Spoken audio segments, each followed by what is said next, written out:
ходе совещания с председателем Совета директоров Ингургэс Ливаном Мибония генеральный директор Черноморэнерго Михаил Логу отметил, что цель визита – совместная выработка механизмов для обеспечения Абхазии электроэнергией в осенне-зимний период с наименьшими потерями для населения республики. Таких нагрузок, как в этом году, не было.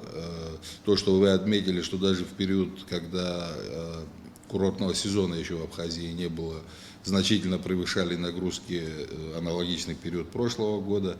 И то, что они сегодня растут, ну, не говоря о том, что нас ждет в те пиковые месяцы, которые каждый год больше всего нас напрягают.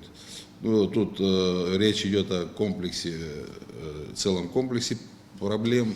И вот одна из целей нашей сегодняшней встречи – выработать то оптимальное решение. В любом случае оно будет непростым, в любом случае оно будет сложным, но из всего спектра решений мы выберем то, надеюсь, совместно с вами, и потом контактируя с нашими коллегами, которое наименее болезненно отразится на населении Республики Абхазия.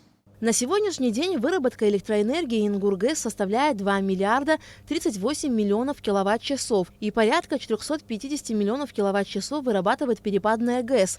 Из них Абхазия потребила более 1,5 миллиардов киловатт-часов, что на 360 миллионов киловатт-часов больше, чем в прошлом году. И это несмотря на то, что нынешний курортный сезон начался позже обычного. Впереди нас ждут холодные месяцы, и стоит ожидать резкого увеличения потребления. В таком случае дефицит электроэнергии к 15 февраля, а именно к моменту приостановки работы Ингургэс, может достигнуть очень больших показателей, отмечает председатель Совета директоров Ингургэс Ливан Мибония. Октябрь, особенно ноябрь и декабрь, будут тяжелейшие. Даже, может быть, линии не будут уже выдерживать, если не будет отключать.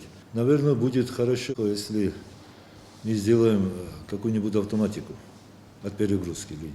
Как сейчас идем, такими темпами, я еще раз констатирую, что до 15 февраля дефицит может быть составить 150 миллионов киловатт-часов. Из-за регулярного увеличения нагрузки и отсутствия капитальных вложений за весь послевоенный период энергосистема Абхазии постоянно работает в аварийном режиме. В ходе встречи на Ингургэс обсуждались возможные снижения потребления электроэнергии за счет веерных отключений. В ходе совещания были уточнены детали, именно какая мощность будет не хватать для Республики Абхазии. В связи с этим будут прорабатываться вопросы о ограничении подачи электроэнергии потребителям. Скорее всего, будут вводиться ограничения подачи электроэнергии потребителям, веерные отключения. Скорее всего, с 1 октября графики будут корректироваться, и население будет об этом предупреждено. На сегодняшний день на Ингургэс введен карантин, так как у порядка 50 сотрудников обнаружен коронавирус. У многих из них болезнь протекает бессимптомно.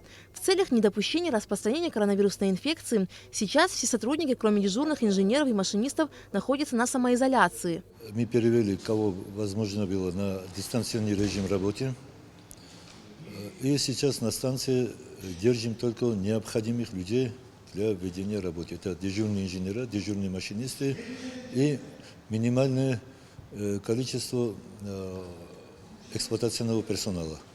Люди находятся дома и ждут вызовов, если это понадобится. На сегодняшний день станция работает исправно, нет никаких предпосылок, что она остановится или будет какие-то перебои в его работе. Работа гидроэлектростанции Ингургэс будет приостановлена полностью 15 февраля 2021 года в связи с проведением восстановительных работ деривационного тоннеля, протяженность которого составляет 15,5 километров. Алика Трапш, Алексея Гухава, Абхазское телевидение.